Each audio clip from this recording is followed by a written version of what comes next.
Tonight, I'm just going to, excuse me, ask you to just join along with me in a little bit of a journey that's going to allow you to look at different aspects of your life and how you cope with and deal with different tools of recovery and how you can learn to deal with your anxiety differently.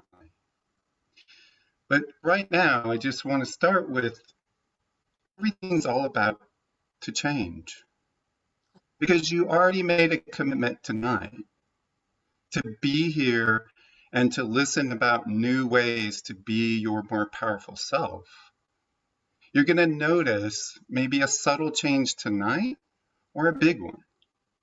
Or it might be just over the coming days, you'll start to notice change easier and easier as we go. But notice in the last year, it's been chaos, challenges, things that just come out of nowhere that seem to overwhelm us. I'd like to see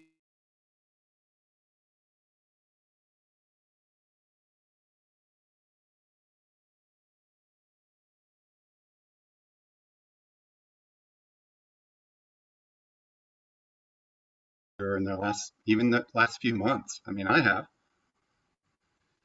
And so tonight, as you get to experience something different, I'm going to walk you through different ways of how to deal with that overwhelm, that anxiety.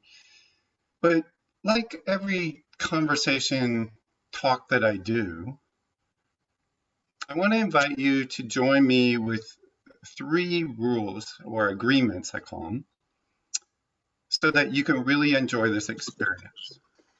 So I'm only going to ask these 3 things from you, and maybe a few others down the road, but these are 3 major ones. Tonight, I want you to keep an open mind, because as we know, a closed mind is the hardest thing to go through. Also, I want you to have some fun tonight. Be a little playful, be a little bit more open to trying things differently. And the last one is to just notice yourself right now, wherever you are, and allow yourself to laugh and smile, because when we're laughing and smiling, we can learn new material with more ease and flow and in a more rapid way. What I'm going to ask some people to do is to make sure to check their mics, because there's a lot of background noise, and that's usually coming from someone not being muted. So if you could just do that and maybe turn off your phone if you need to do that, so that you can dedicate this time just to you tonight. You're that important to take the time. So I'll give you a moment to do that. All right, great. So tonight I want to start you out right away with an exercise that's going to help you start to shift how you deal with anxiety and how to become more present. Because part of dealing with our anxiety starts with getting present and being in the here and now.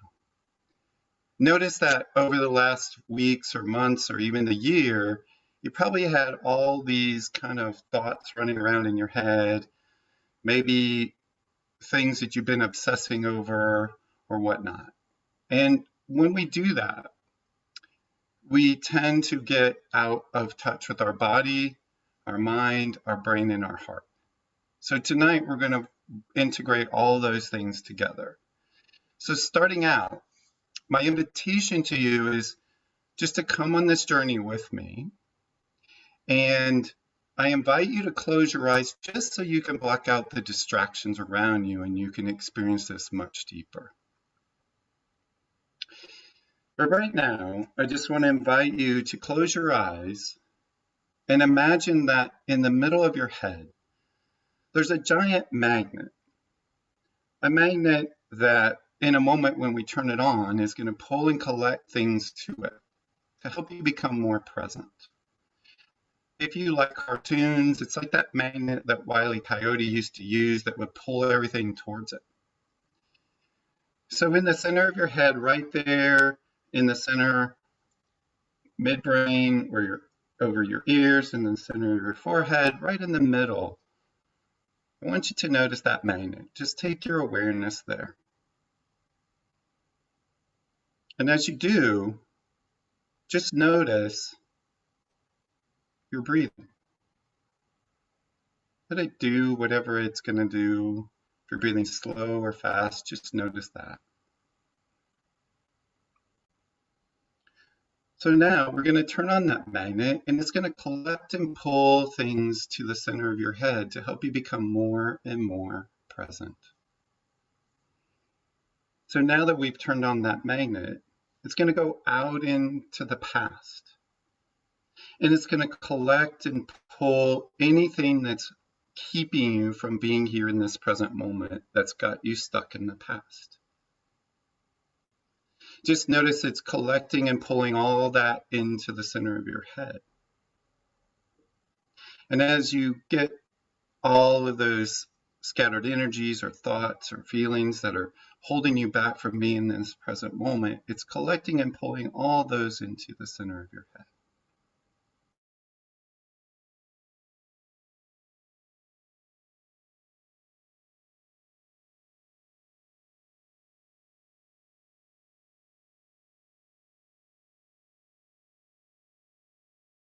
In the same way, you probably have a list of things to do, a to-do list, or things that you want to check off, or things you feel you need to get done that's out in the future, stuff that needs to get done.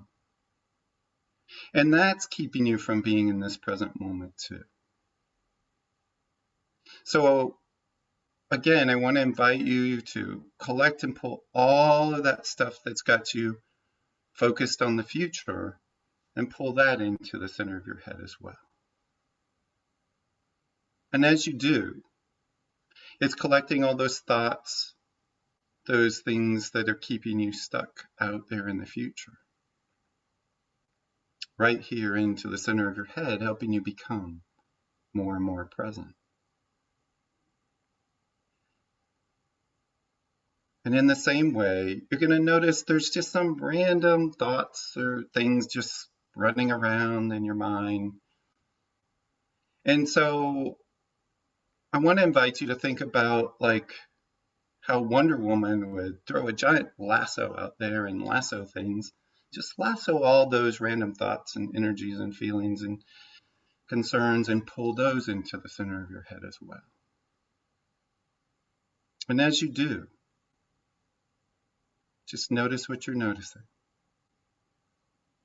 Feel what you're feeling and experience what you're experiencing as you become more and more present. Notice what it feels like to be present in your mind and your body. That's right, you're doing really, really great. I'm just going to allow you about 30 seconds to a minute to just experience what presence is like for you. So I'm going to not talk for a minute.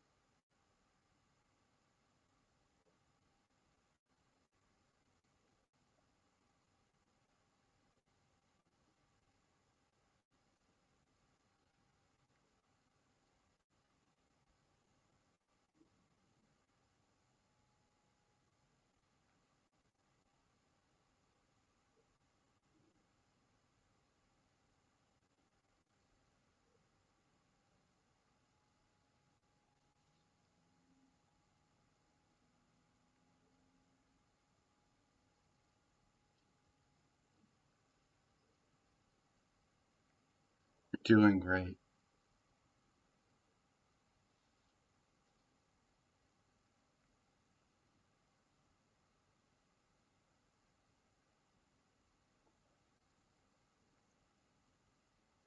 Now, as I'm going to count backwards from 5 to 1, you're going to start to notice things more and more around you as you bring that sense of presence back with you.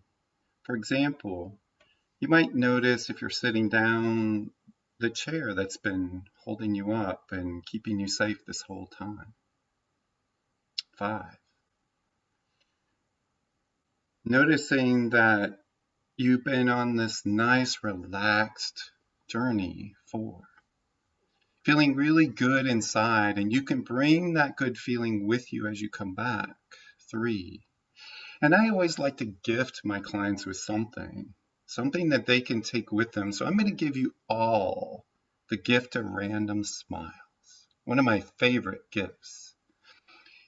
And when I say 2, you're going to start to notice that smile forming on your face as it gets bigger and bigger.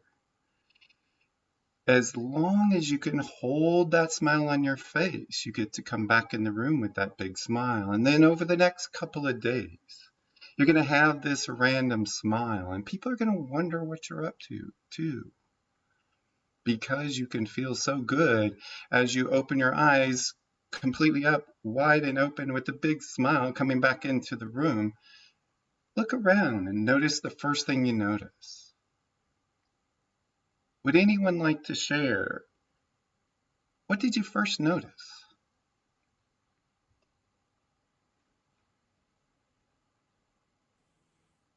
My cup of water The cup of water. was the Okay. first thing I noticed. It was straight in front of my face, and water sustains life. Okay. That's great. That's right. Water sustains us, and that cup of water is really an important thing for us to keep doing to help us stay healthy. That's right. Thank you. Anyone else? I started looking for smiles on people's faces. That's right. And did you even look at your own and feel that? Oh yeah, I knew I was laughing. It was great. Okay. Well, I usually will ask people by name, so I don't want to break anybody's anonymity, so I won't, call you out by name, but thank you for sharing that with us. Anybody else? What's the first thing that really stood out for you? The green trees. The green trees. What did you notice about the green trees? Just that they're vibrant and everything's in bloom. Yeah, they're vibrant and things are in bloom. Notice what it feels like to be in this present moment, having your whole attention here and now. Were things brighter for you when you came back? Someone said, yeah, go ahead. That's right, yeah. Yeah, I had my coffee mug in front here, which says good morning. I use that mug every day, and I never noticed that good morning. But when I open my eyes now, it's the first thing I looked at, and it just shone bright at me. That's right. That's great. Yeah, look at mine. Does everyone see that one, what it says?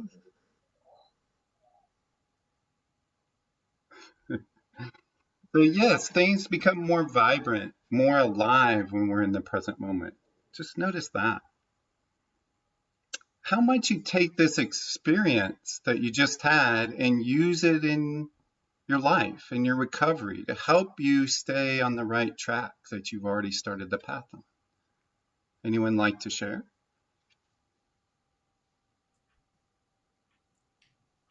I think if we can just take a few minutes to collect our thoughts and become present and breathe, Mhm. it helps us to become more present in our own day and notice the things that are out there and find that gem and find that nugget and just, Mhm. you know, use that as a stepping stone to, further, just progress through the day. You find one and then take that one and use it for the next thing and use it for the next thing. And, one of the oddest things I found is something that Denny taught me.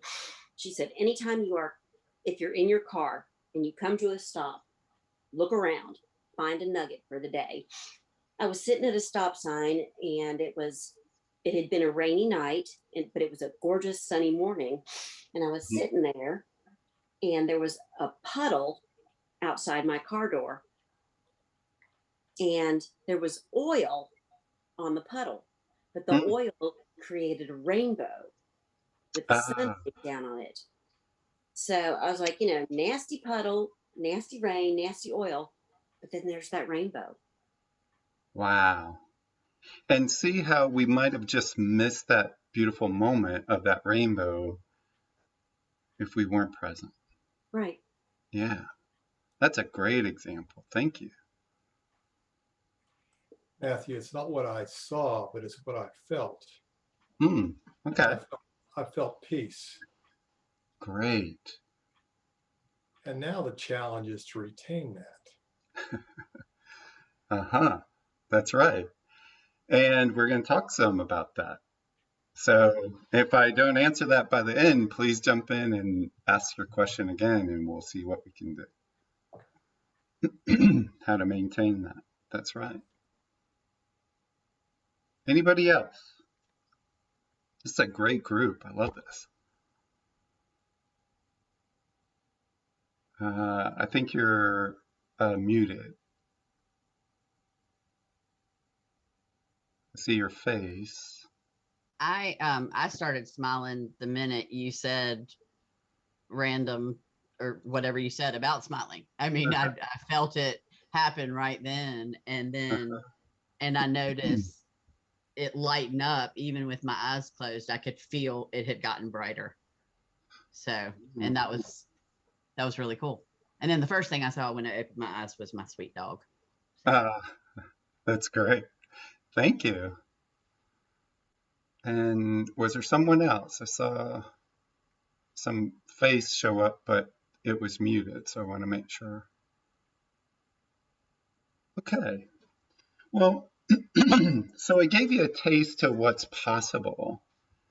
Is each day, if you just start out with putting yourself in a state of presence, one of the other pieces you could do to do that is also to work on your breathing. Because our breathing is always with us. We can do it at any time. So I want to teach you a few principles about how anxiety is and ways to break free from it and tame that monster in our mind, that times where it just chatters and takes over. And so I want to talk a little bit about how the brain gets hijacked when we're anxious. The neuroscience and research shows us that it kind of lights up just one side or hemisphere of our brain when we're really anxious. And so if we learn to bring our movement between both sides of our brain, we start to calm the nervous system automatically. So I want you to pick up something in front of you. It could be a pen. It could be a water bottle. I don't have my water bottle here tonight. Something. And what we want to do to help start calming the nervous system right away is to integrate the right and left hemispheres of the brain. And it's a really simple thing to do, but it's a very powerful thing to do. So you take an object and I'll use this, and what you want to do is you want to toss it, and while you're looking, not moving your face, but just moving your eyes from right to left. And as you do that, just going back and forth. Just notice your eyes moving, not your head, as you follow that back and forth. If it's an object, you can toss it and try to catch it, and that puts a little more fun in there. And sometimes you drop it. I usually do use a water bottle, but I didn't bring one tonight. But you can simply just start to integrate the right and left hemispheres of the brain as simple as this. Just notice as you do that process, your eye movements are helping reprocess right and left hemisphere movements in the brain. And when we go over what we call the corpus callosum, the stronger we make that, actually they show the more intelligent we become. So one of the things that they took out of school for a while that messed us all up, when, at least if we have kids, is when they taught took cursive writing out of school. Because when you cursively write, you're doing this movement which integrates the right and left hemisphere of the brain. So some of my clients even like to just do this figure 8 movement like this. So you could do it that way. And notice what happens as you do. Just helps to integrate your right and left hemispheres of the brain. Because when anxiety happens, it's kind of like that part of the brain is locked in and like a button stomped on. So we want to light up the whole brain, get that whole movement going. So the brain gets hijacked when we're anxious.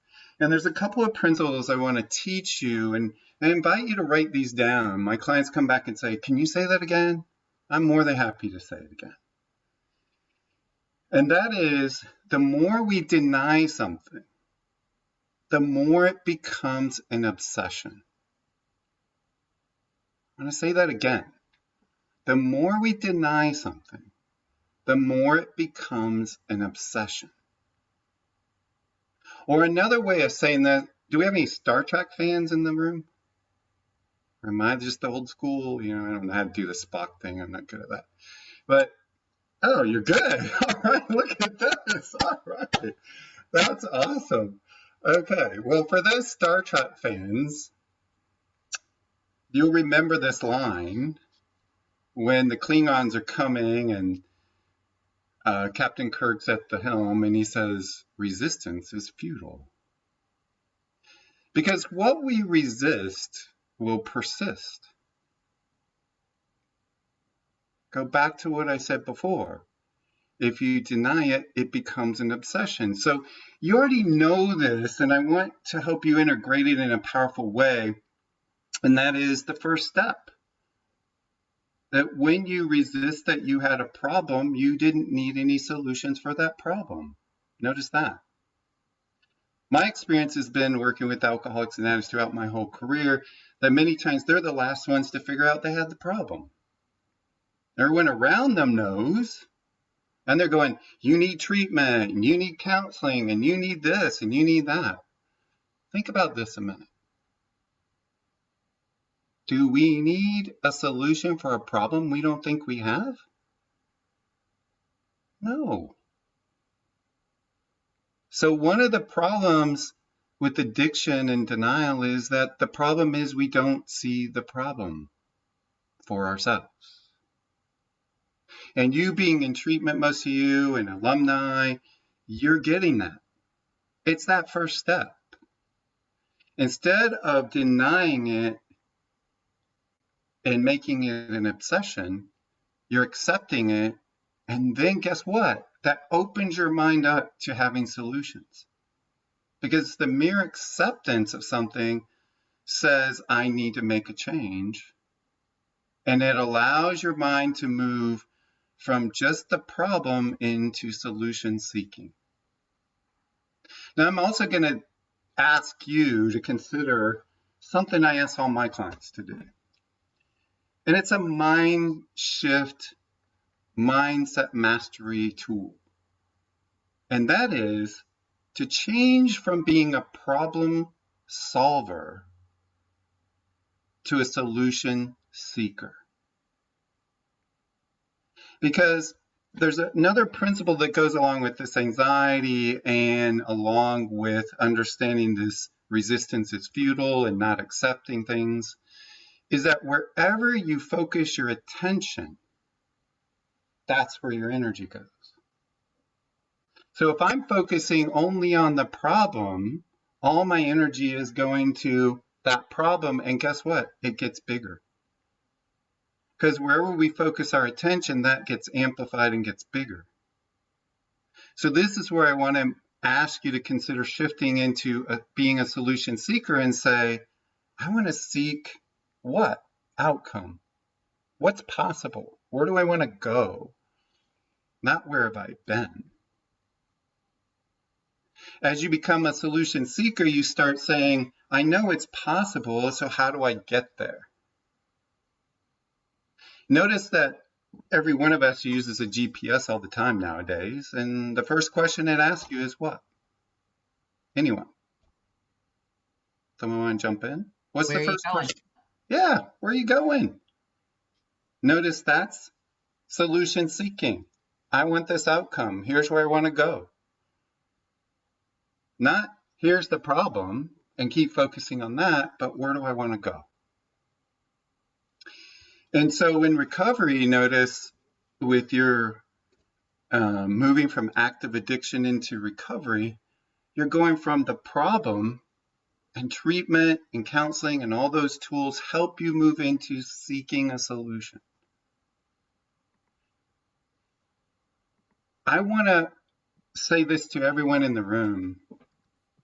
I have great respect and honor for you because it takes a lot of courage to really look ourselves in the face, in the mirror, and get real and say, I need to make a change and actually do it. And actually do it. So when you get triggered with anxiety, instead of saying, I don't want this, or I should be feeling this way, or I should be feeling that way, which I tell my clients that's you shooting all over yourself, and they smile, because that's what we're doing. Instead, I want to invite you to pause for a moment and say, if I could accept that what is going on right now is anxiety, if I would accept what is, then I can change it. Acceptance doesn't mean that I have to like it. It doesn't mean that I am going to stay there. It says, this is what is. Byron Katie, if you haven't read her book or heard about her, she was a very profoundly depressed woman. And she came up with this strategy, and she wrote a book called Loving What Is. And in Loving What Is, she realized until she accepted where she was at, she couldn't change where she was at. And that's what you all have been doing with the first 3 steps of AA and NA, is accepting where you're at, realizing it takes more than just ourselves to change that, and then asking for that support to do that.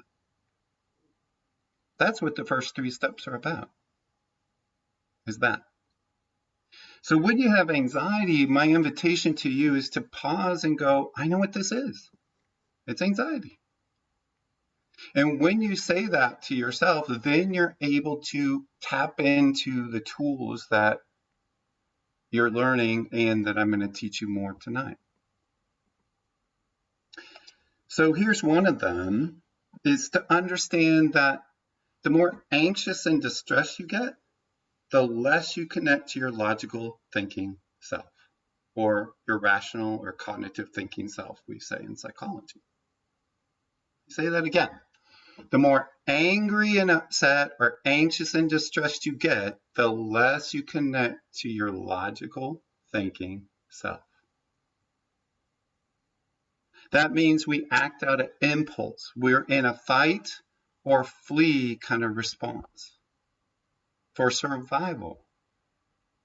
So many times when I'm working with clients, they're in this survival state, and they've lived there for a long, long time. And so my invitation to you also is to learn to get out of survival and move into thrival. Move into this place where you're thriving because you're not just focusing on existing anymore. You're seeking that solution instead of the problem. And here's a fun way to understand how your brain works. Notice that when you say don't do something, pretty much people do the suggestion after it. If you say to a child, don't run across the street, they run across the street, like automatically. Notice when we hear the word don't, we tend to rebel. And that's important because That's again how your mind works.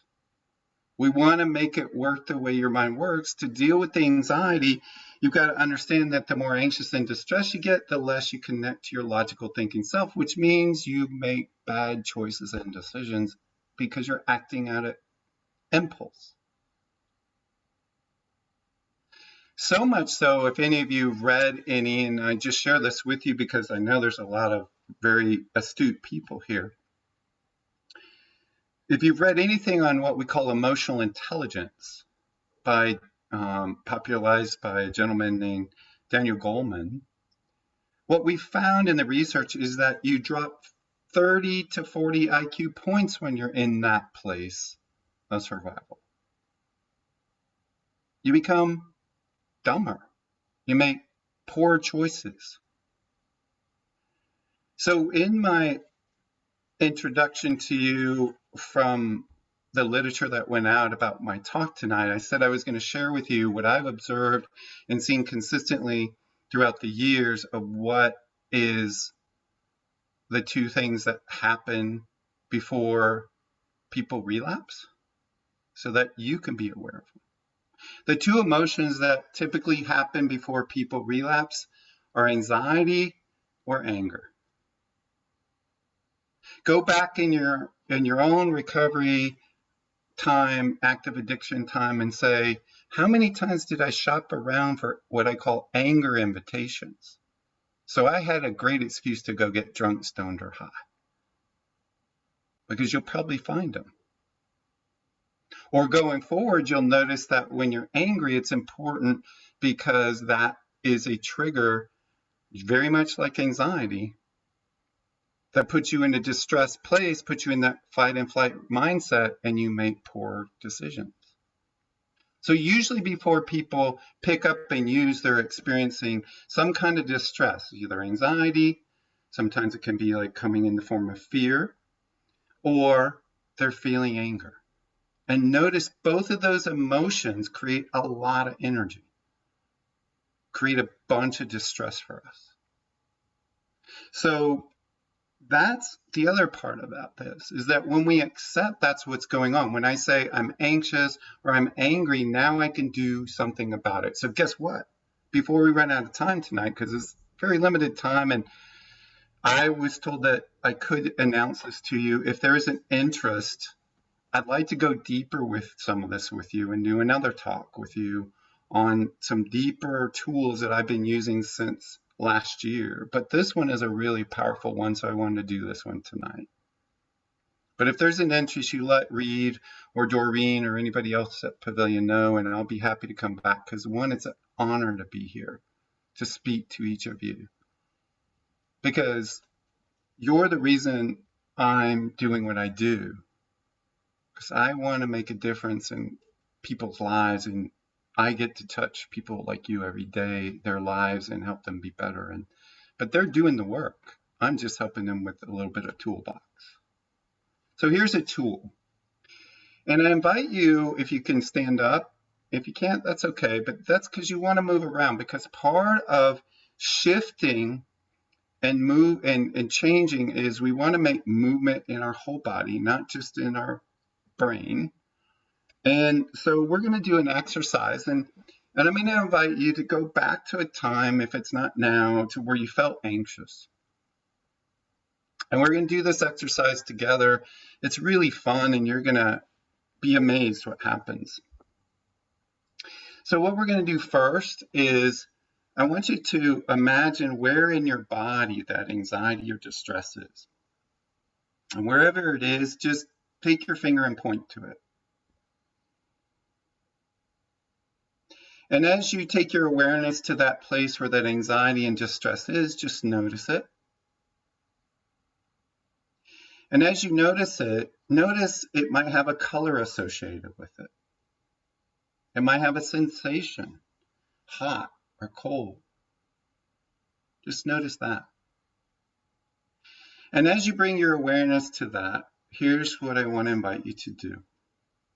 I want you to imagine that you could take your hands and you could just pull it out of you. So take wherever it is and just pull like this, and pull and pull and pull.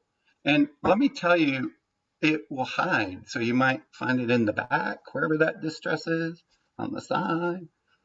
Just pull it out. And notice as you pull it out, just notice what you're noticing, feel what you're feeling, and experience what you're experiencing as you pull it outside. So it's out here, outside your body. Notice what's happening as you do that. And because it hides, let me tell you, I know it hides. It hides in strange places. So you really, wherever you need to, just keep pulling. Now, for the sake of time tonight, you might need to pull some more when we get done. But imagine now you're holding it in your hand. And as you're holding it in your hand, notice it's spinning in a certain direction. And so it's hard for me to see my hands, so I'm going to take this down a little bit. Your hands, notice they're spinning in a certain direction, that object, that anxiety. So take your hands and rotate them in whatever direction they're spinning.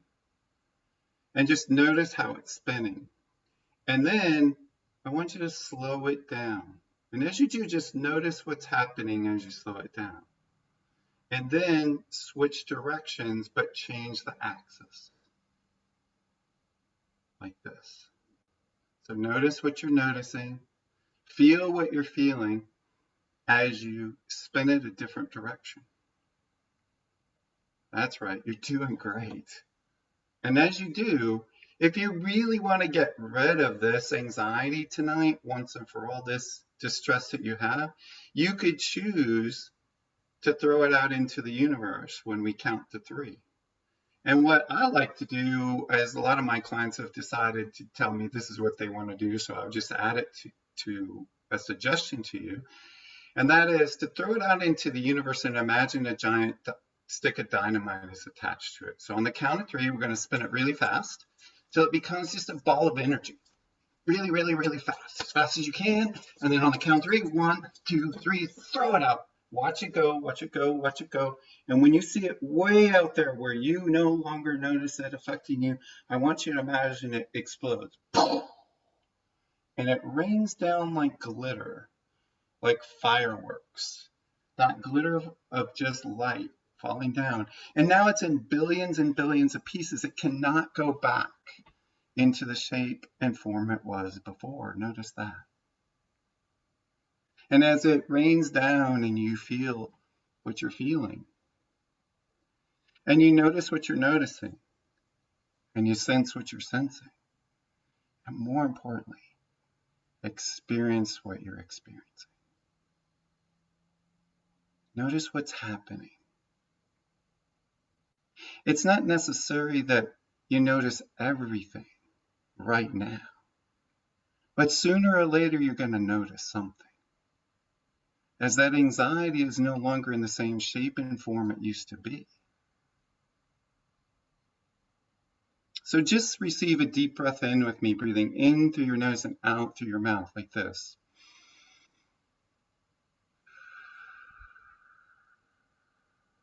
And we're going to do that 3 times.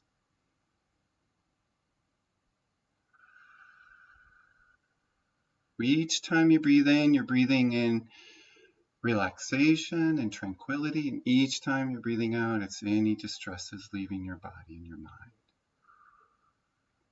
That's right. You're doing really, really good now. So notice now where the anxiety is.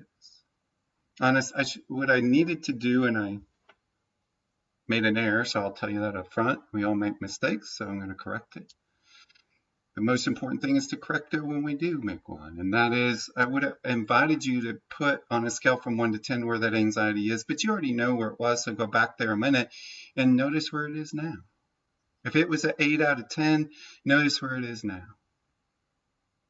Would anyone like to report where they started and where they are now? Anybody shout out?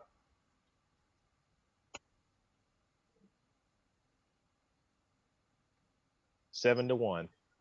7 to 1. Wow. So I have a question for you. What do you make of that? There's a lot of value in taking what we can't, I guess, put into words, concepts, and putting it into words and concepts Hmm. and doing something with it. Yeah, exactly. I wish I could say your name, but that's exactly it. When we put it into, here's the way I want to invite you to think about your anxiety as something you put in a wheelbarrow and you could move around. Now you could do something with it. But when it's in your body, it's just like all this crazy stuff going on. So bring it into a tangible form. Your mind works on metaphor and story, and it works on pictures, and it works on these symbols. So there's a symbol for all of that. And your unconscious mind already knows the answer. You just need to start asking the question. I'm going to share a statement I also share with a lot of my clients, and I invite you to write it down. It's a very powerful one I came up with. That a problem is just a question that hasn't been asked or answered yet. Let me say it again. A problem is a question that hasn't been asked or answered yet.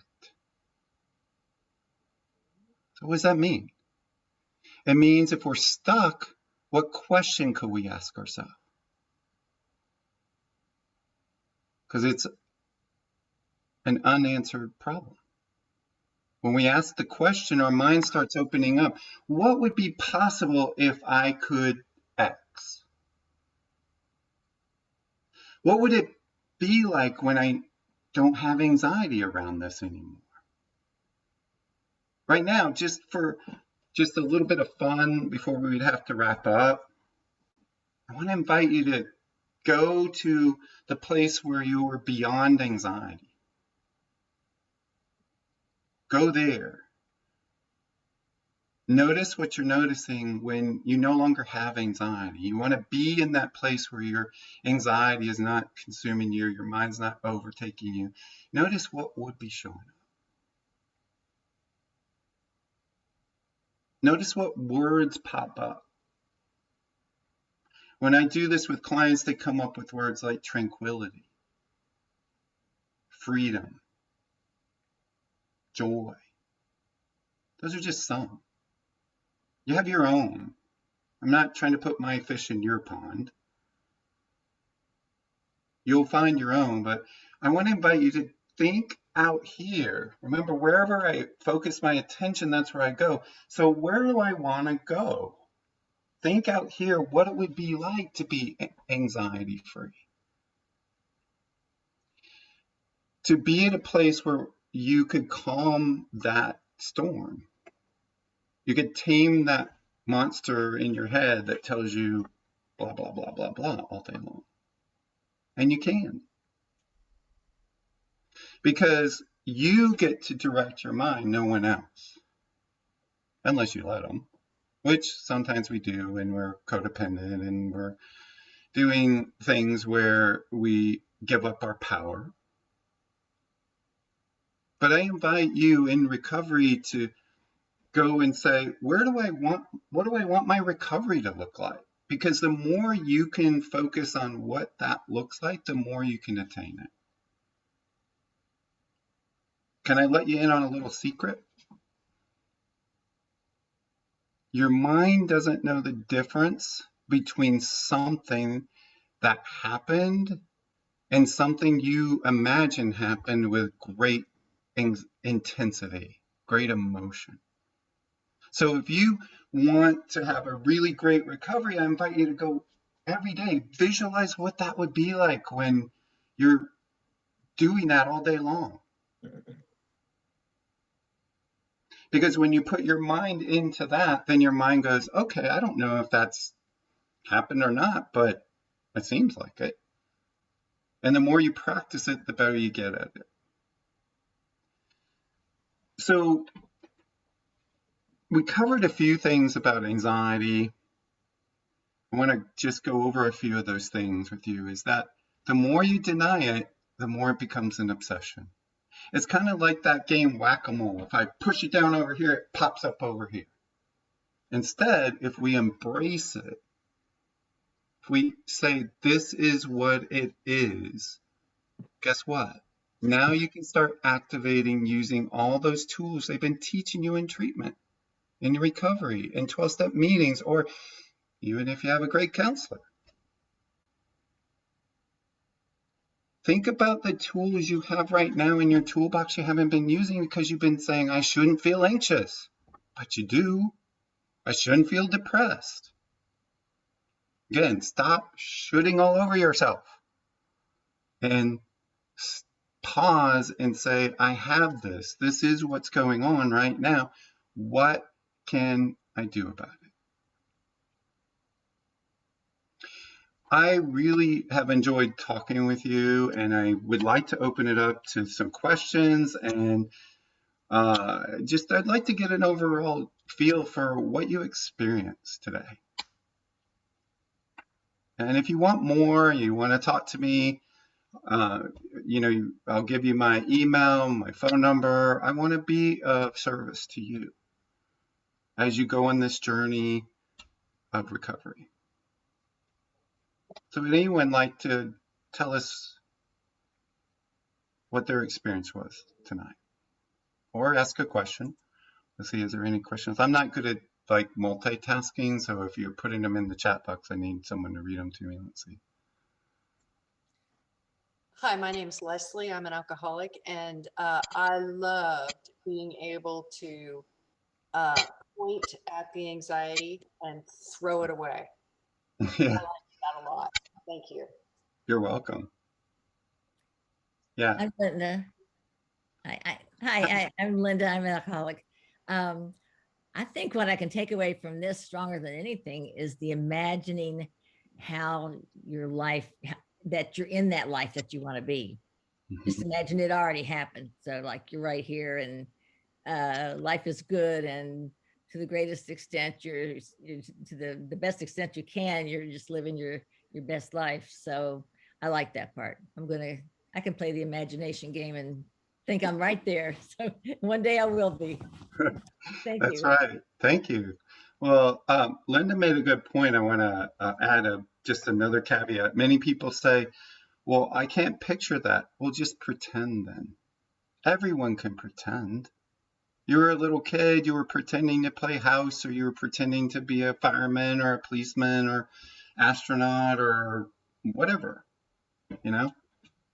Pretend. Your mind doesn't know the difference between pretend play and real play. Again, it's a way we can trick our mind or hack our mind to our betterment. So anytime you get stuck, say, I'm just going to pretend I could do this. I'll say this also. Many times my clients will say, I can't do that. I'm going to give you a quick strategy there because it just came to my mind. What I'll say immediately is, I want to talk to the part of you that says it can. What's it say? And immediately they start telling me. So notice we have this conflict internally all the time. That's natural, that's normal. The part that says we can't and the part that says we can. And the more we start to practice shaping and deliberately creating our life towards what we can, the easier it can get. Anybody else? Thank you. This is great. I love Matthew, this we had a question in the chat box, which reads, which part of the brain, quote, lights up in pictures, or which part of the brain shuts down during anxiety? Ooh, gosh. Okay, don't quote me on this. You'll probably have to Google it to make sure. But the last time I checked, it's the right hemisphere of the brain that lights up when we're anxious. And so that right hemisphere. And as far as what was the other part? It was the same question inversely. Okay. Which part of the brain goes dark during anxiety? So the most important thing really to understand is you want to bring blood flow to both sides of the brain. And that's where this crossing over the midline will help you do it. I've done leadership trainings, do executive coaching, and one of my colleagues actually, as part of our training that we do, we have them do juggling, because that really starts to integrate both right and left. And people, it has them deal with their failure identities, because they're like, oh, I can't do this, I can't do this. And then by the end of the training, they're all juggling. It's like crazy. So great. Thanks, Reed, for bringing that up. Anybody else? Hi, I'm Katie. I'm an addict.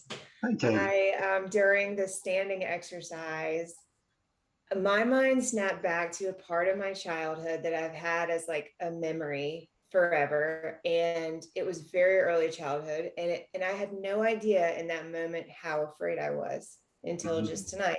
I like why that memory had always been sealed in my mind. I didn't really know, but so it was such a huge relief to realize that I had held a lot of fear from a certain time. So thank you. Oh, thank you for sharing that. You brought up something that's real important, is there's a body-mind connection. And when people are traumatized, one of the things that's been missing in psychology that when I started studying trauma in the last 14 years, I realized is we're not treating both trigger points. We have the mind remembers, the psychologically, you emotionally remember it, but your body remembers too. So you have a physical memory and a psychological memory. So most of you have not worked on the somatic part. You haven't worked on the body memory at the same time you're working on the psychological part. And I'm going to tell them my profession, we've been trying to teach people cognitive behavioral therapy when they can't think straight.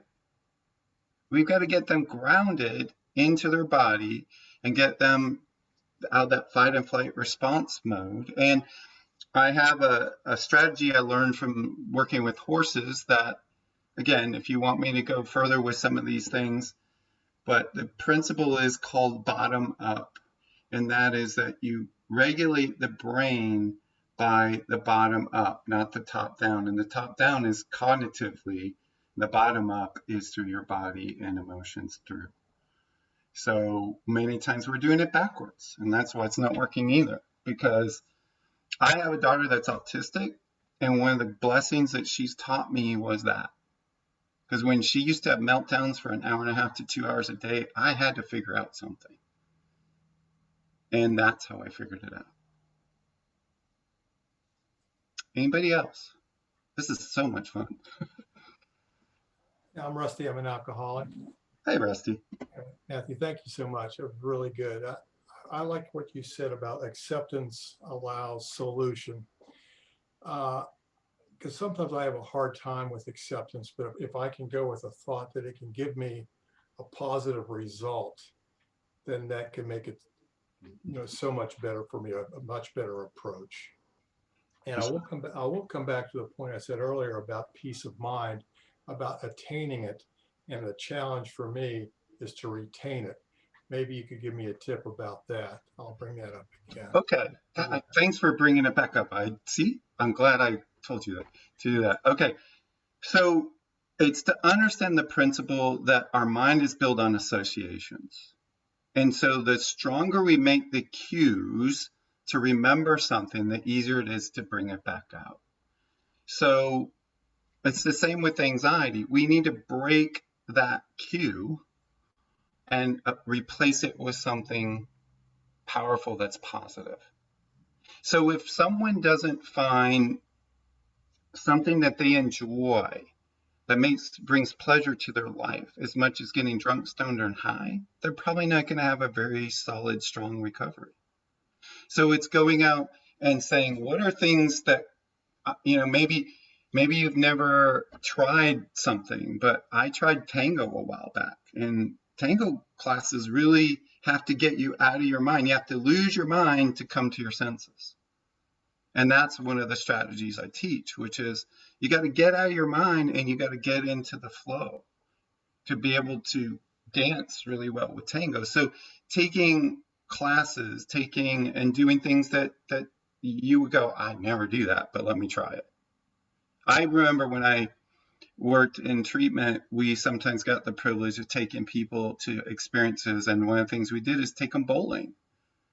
And they never bowled sober in their life. So just, after you've got some sobriety, grab some people that are in recovery and do stuff like that. Go out and think about things you can do that they don't even have to cost money, but, get out and do something that involves your whole body, your whole mind, not just, we become couch potatoes or electronic junkies, and that's a problem. My kids, I bought a big yard because I thought my kids would play in it. They never went outside. But man, my parents were like, you're staying out till dark, And I know it's a different time, but still we need to get out. We need to go walking. We need to change. Because I'll leave you with this thought. Everything that you're doing is state dependent. The state that you're entering it in. Now, I'd have to explain this in more detail, but in psychology, we've said it's your emotions drive your behavior, but there's one step before it, and that's your state of being, the state that you're entering that into. So practice who you're being. If you want to, practice piano like one of my clients, then practice being a pianist. What would a pianist do? How would they act? How would they think? What would they do? Study someone. Go learn from masters. Like, watch what they do and practice doing that. Because isn't that what you're doing in 12-step meetings? You're learning from masters. People that have gone before you already have a plan and they already know, but are we going to let go of our ego and our, I know it all attitude and listen? Or are we going to, because there's an old saying that experience is the best teacher. I would add to you someone else's experience, because I don't have to always pay a portion of my life to learn the same lessons. And that's what you can do when you go to meetings or you work on these things in recovery, is you get to expand who you're around so you can learn from more people. Because guess what? Our best thinking gets us in trouble. Doesn't it? It sure does me. I have to have friends and I have my own support system. So anything else? I don't want to go over time. I don't want to overstay my welcome so people don't want me to come back if they did. But anything else I can do for you tonight? I'll tell you what, for anybody who's on the Mill Spring campus with a phone pass, please go ahead and feel free to excuse yourself and use that phone pass. I know that that's a very important part of your day. And we do have a couple more minutes. Matthew, if someone wanted to learn more about your techniques or how you do what you do, or just you, why don't you talk about how people could get in touch with you?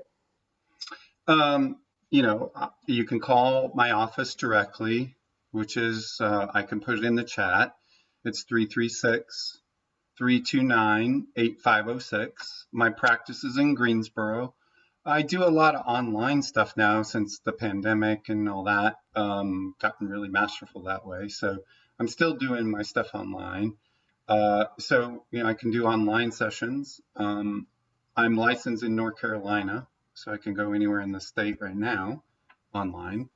I'll also my email is just my name, Matthew, MATTHEW, and then my business name, which is Impact for Today. And that's IMPACT, the number 4, and then the word today.com. I'm in the process of rebuilding my website. My website is my name backwards, McMillanMatthew.com. I don't have my Impact for Today website up yet, but you can go to McMillanMatthew.com. You can reach out to me there. And if you're interested and you would want to be on my email list, go to my website, because I'm coming out with a book soon and I'd love to share it with you.